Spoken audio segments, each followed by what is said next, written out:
Whether we like it or not, the house of God needs money. Whatever the pastor decides to do with that money, listen, it's none of your business.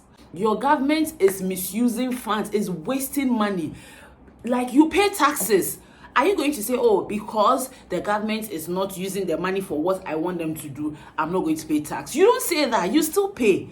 When it comes to the things of God, we always want to, pick and choose when we should all of a sudden have sense. If Burna Boy is doing a show in London, you people will pay how much?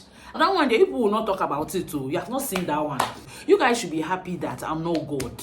As you open your mouth, talk that thing, if I don't bend your neck, if I don't deck you one style, forget that, oh, I just always laughing on WhatsApp, doing things like showing stomach, and forget me and God.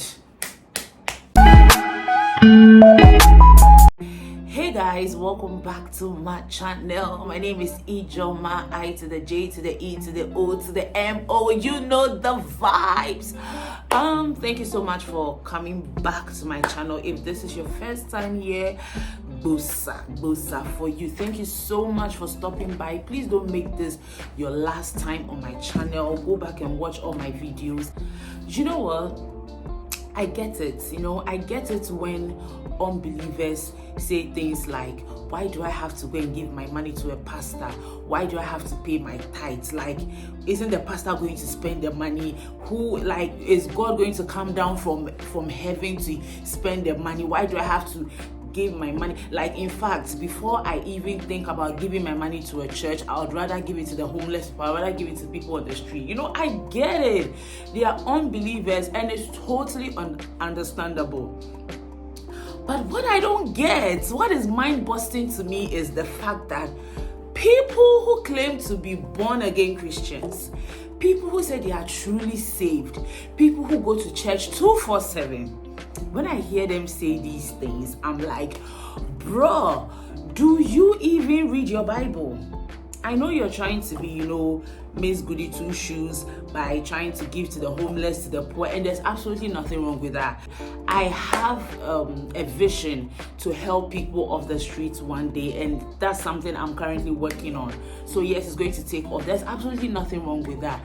But if you're a Christian, you claim you're saved, you claim you go to church, you claim you have a relationship with Jesus, and then you sit down there, and when unbelievers are condemning the church, saying that paying tithes is this, giving your money to the church is there, you also sit there without even going to find out what exactly, like finding out the root of the problem, finding out what is informing these people to say these things. Then you just jump in and say, oh yes, blah, blah, blah, blah, and all that. You're very sad. Like, you're very, very pathetic. Like, you're not saved. You're not a Christian. So what is informing why am I saying all this? I'm saying this because I don't know when you will be watching this video. I don't know when this video will be out there, but I think no matter which time I decide to put it out there, it's still going to be relevant. So Alpha Hour has been trending. Now, if you don't know what Alpha Hour is a group of people who have come together, led by a certain pastor, Elvis Hajiman. They pray every 12 midnight. So I have people on my WhatsApp status who send me links, like they're always praying. It's just like what they do in Nigeria, NSPDD or whatever. The people who say what God cannot do does not exist. It's similar. It's the same thing. Now, I'm not a member of Alpha Hour. Let me put this disclaimer out there. I am not in any way connected to Alpha Hour. I have friends who send me the links. I've never even clicked on the link to know what's happening. I wouldn't say that. I'm not going to sit here and pretend and be like, oh my God, I pray every minute. No, I don't. I'm not a perfect Christian. I'm still a work in progress, and that's okay. And I've had my fair share of not understanding why I should give my tithes. So for the longest time in my growing up, I wasn't really consistent. If I even say consistent, that's misleading, because it would sound like it will come off as, oh, I give my tithe sometimes, but sometimes I don't. No, for a very long time I was not giving my tithe until I became truly saved, and then I met God, and then I understood why I should give my tithe. It's not payments. You are not giving God money. Like, you Really, the God of the creation, like the God who created the whole universe, needs your money? Like, why the fuck does he need your money? It's not about you giving yours, it's about your heart. It's a heart work. So I start understanding why I should give my tithes and give offering in church when I started like learning for myself, reading the Bible for myself, knowing, asking God questions, like asking people who are into that questions, researching, watching sermons online that would make me, because I was very curious about it. Some years ago, I would have been part of these, believers who say, oh, why do you have to give that? I'd rather give my tithe. What I'll use to go and give my tithe to somebody in church, I'd rather give it to the homeless person. And I get all that. But if you're a Christian and you truly read your Bible and you go to church and you have a personal relationship like you claim you do with Jesus, like you are God's bestie, you and God, like you are like bros, like you. I don't expect you to say that. Whether we like it or not, the house of God needs money to grow. There is the spiritual aspect, that is the praying, the fellowship, the hearing of the word, the fasting. That is the spiritual aspect. But whether we like it or not, the house of God needs money to advance. Now, you giving your tithe or giving offering to church is between you and God. Whatever the pastor decides to do with that money, listen carefully. It's none of your business. If the pastor uses your money to go and gamble, to do whatever, it's none of your business. As a Christian, you have done your part. Like I said before, it is a heart thing. Giving your tithes or giving your offering to church, it's not about your money. That's why we don't have like a specific amount of money you pay to tithe. Based on what you earn at the end of the month, you take 10%. Some people earn 2,000 cedis a month. Some people earn 10,000 cedis a month. So it's never going to be the same. So it's a heart posture. God, like this whole walk with God, this whole Christianity, the whole point of this Christianity is about our heart, for us to live like Christ. God showed us the maximum example of giving when he gave his only son. I think we only recite that verse, John 3:16, for God so loved the world that he gave us. We just rattle, but we don't even understand the meaning, the principle it carries, the weight it carries. Because if God gives his only child, that is the best example we can give. That is what we should emulate. That's what we should follow, to be like, okay, because if every day you are saying, I want to live like Christ, I want to be like this, I want to do that, I want to do that, I want to do that. Bro, give me your tithes. God doesn't need your money. You think God that created the whole world needs your money? Like how much? 50,000, 10,000. If you're a Christian and you think you've been truly saved, you've been called to this life to be like, you've been saved, you have professed and confessed with your mouth that I am for God, it should not matter to you what people are using your tithes to do. Yours is that you have found a church, you belong to a church, you go to church, at the end of the month you give out 10% of what you earn to God. It does not matter what the pastor is doing with it. It is not your business. Like your work is done. Yours is between you and God. We are joking, no? I mean, people spend lots of money on their on concerts. Just recently, Afrochella, I remember they were selling tickets for 800 cedis. Now, this is in no way bashing Afrochella. That's their business. They were selling tickets for 800 cedis, 1,500 and things. I saw people count money in my presence to buy those tickets. If you can give 800 cedis for one night or 2 nights of music that you've heard over and over again just to go and jam, what is your tithe that you cannot give? Like, what's the big deal? You are in a country, your government is misusing funds, is wasting money. Like, you pay taxes. Are you going to say, because the government is not using the money for what I want them to do, I'm not going to pay tax? You don't say that. You still pay. Why is it that when it comes to the house of God, when it comes to church, when it comes to the things of God, we always want to, pick and choose when we should, all of a sudden have sense. If you know me personally, you know that I'm one person who says things as like I call out things the way it should be. I don't care, I'm not afraid. I've always, I always call out Christians who are judgmental. I always say that, Christians are some of the most judgmental and insensitive people. I always say that. I'll call a spade a spade. But when it comes to like money and all that, when you give as long as you're giving it with a pure heart and you say, God, this is what I have earned throughout the month and this is your share. God does not need your money for anything.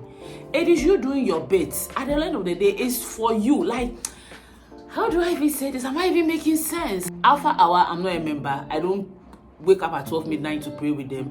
I pray on my own if I feel like I should. If I'm prompted by the Holy Spirit to wake up and pray, I pray. But I just feel like the church has eaten so much insult from people. Like, I get it if these insults are coming from unbelievers because they don't understand. They don't get the principle. But if you say you're a Christian and you've been saved, you should even be the one educating people and saying, bro, listen, you can't say this. If Burna Boy is doing a show in land, you will pay how much? I can't tell you how to spend your money. It's your money, and this is not me trying to be entitled. You people spend how much? Ashake will be doing this. You people spend this. But that one day, people will not talk about it too. You have not seen that one. That one is okay, just for one night. But tithe, that will help you to grow your faith as a Christian. All what I'm saying will sound like nonsense to somebody who has not been saved or who does not read their Bible, and I don't care. I don't care. That's your business. I only pray that one day God will touch your heart. I pray that one day God will open your eyes for you to see that he does not need your money. For some of us, let me tell you the gospel truth. For some of us, I have seen the hand of God in my life so much ever since I started paying my tithes consistently. And I'm not trying to say that because I pay my tithes or because I give my tithes, that's why like now certain things are working out for me. No, God does not need your money to work. But giving your tithes is an act of faith. You can't say, oh, you love God, you have faith in God. Faith goes with works. See, some of us, we've seen pepper. We don't see pepper. Some of us, we've seen poverty. Like, it's not even a joke. I know how it is not to have debt. Like, hey God, we've seen something, and giving our tithe is not a result as in, oh, we are scared to go back. No, it is a result of gratitude. Like, we are so grateful to God for taking us out of where we used to be, out of that depression. That is the least you can do. The pastor will use my money for this. The pastor is driving big cars. That is not your business. The business you have is with God. As long as you are doing your part, that says whatever the pastor is using the money to, he will account for it when the time is due. I'm sick and tired of having this argument with people. Me, I'll not give my destiny. Because don't give it, because you are the one who owns your life. Like, you are the one running your life now. Like, it's you. You are the owner of your life. And I'd rather give my tithe to the homeless. Like, who are you? Who are you? You guys should be happy that I'm not God. Like, some of you, as you open your mouth, talk that thing, if I don't bend your neck, if I don't deck you one style. When it comes to the things of God, you want to finally show that you are woke. Oh, the woke people. Like, do you know? Please, if you feel deep in your spirit that this church is not a church you should belong to, if you feel in your spirit, that's why it is so, oh my goodness, it is so important to have a personal relationship with God. That's why it is so important to hear God for yourself, to spend time reading the word. Like, if you feel deep down your heart that this is not the right church for you, God will always lead you, tell you that, Ijoma, you know what? This church, I think you should move, go to another church. As a Christian, you shouldn't be giving your money out to the church, blah, blah, blah, because you're woke. I think get that. Don't try to drag people down with you because you don't believe in tithe giving. You don't believe in offering. Like, that thing kills me. If you don't believe in tithe offering, if you don't believe in giving to the house of God, to the advancement of the church, don't drag people down with you. stay in your beliefs. Some of us, like I keep saying, we know where God took us from. See, forget all these things. So forget that, oh, I just always laughing on WhatsApp, doing things like showing stomach, and forget me and God. Like, I've learned what giving my tithe will do for me, for my heart. It's about my heart posture. I understand that there is a case of extortion. You understand? Some of these pastors will extort money from people, especially illiterate people. That will only happen if you don't have a personal relationship with God. Because me, as I am like this, me where I don't go school, me where my mind don't open, me where hey, I can discern now. What are you saying? How can you tell me this story? So guys, we've come to the end of this rant video. I hope it touched you in a certain way. It's about time we raised the house of God higher, make God look like the king he is, and stop this nonsense argument. Because if it is to go and see Beyonce now, you will pay an arm and a leg just to go and see Beyonce. So please, live and let live. Please make sure you subscribe to my channel, like this video, share with your friends, and please go back to watch all my other videos. Thank you so much for watching. I'll see you guys in my next video. Bye.